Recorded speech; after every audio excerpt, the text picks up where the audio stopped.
নীলিপ চকীহোলাৰ lamp চেয়াৰমেনৰ পদত্যাগ। নমস্কাৰ, আজিৰ প্ৰাইম টাইমলৈ সকলোকে স্বাগতম জনাই ষ্টুডিঅ'ৰ মজিয়াত মই গাংগুত্ৰী বৰা।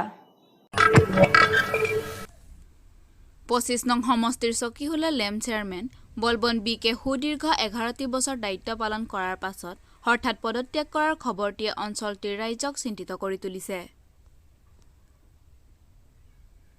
সাংবাদিকক জানিবলৈ দিয়া মতে তেওঁ কোনো বাহিৰা হেঁচা পোৱা নাই।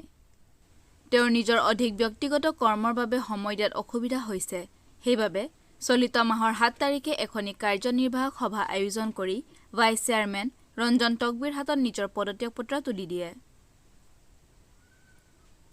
কোভিড প্ৰটকলৰ বাবে নতুনকৈ এজন চেয়াৰমেন পতাত অসুবিধা হোৱাৰ বাবে ভাইচ চেয়াৰমেন ৰঞ্জন তকবিয়ে সকলো দায়িত্ব নিজ হাতলৈ লৈ কৰ্মসমূহ আগুৱাই নিবলগীয়া হৈছে। আপুনি এইটো ৰেজিগনেশ্যন দিয়া হয় বিশেষ তেনেকৈ নাই, মোৰ মানে কি আগতকৈ অলপ মোৰ নিজৰো এটা কোম্পানী চাকৰি আছে আৰু সেইকাৰণে মোৰ অলপ বাৰ্ডেনো বেছি কাৰণে মই নিজৰ ইচ্ছামতেহে মই ৰেজিগনেশ্যন দিছোঁ, বেলেগ একো কাৰণ নাই। পাব্লিক এটা কিবা কমপ্লেইন দিছে নেকি আপুনি? কমপ্লেইন তেনেকৈ নাই। তেনেহ'লে আপুনি কিহৰ কাৰণে এইটো ৰেজিগনেশ্যনটো দি আছে? মোৰ নিজৰ অসুবিধা অলপ কামৰ কাৰণে মানে ডাবল প্ৰেছাৰ হৈ গৈছে, সেইকাৰণে মই মানে ৰিজাইন দিবলগীয়া হ'ল আৰু বেলেগ বিশেষ কাৰো তেনেকুৱা কাৰো হেৰি লৈ মোক হেৰি ক'বলগীয়া নাই। মই নিজেহে মানে অলপ মানে বাৰ্ডেন বেছি হোৱাৰ কাৰণে মই ৰিজাইন দিছোঁ। কিমান বছৰ আপুনি তাত নীলিপ লেম্প কিবা আপুনি কৰে এইটো চেয়াৰমেনটো?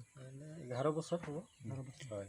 এতিয়া নতুন কোন আছিলে? এতিয়া নতুন মই আমাৰ ভাইচ চেয়াৰমেন আছিলে ৰঞ্জন তকবি, তাৰ কাৰণে চমজাই দিছে, তাকে চমজালোঁ।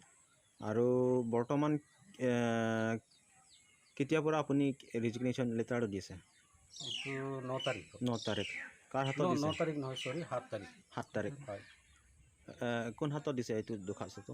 এই আমাৰ এক্সিকিউটিভ বডি আছিলে আৰু লগতে ভাইচ চেয়াৰমেন তেখেতৰ হাতত। ফুলনিৰ পৰা ইন্দ্ৰজিৎ ৰংফাৰৰ প্ৰতিবেদন 365 নিউজ ইণ্ডিয়া।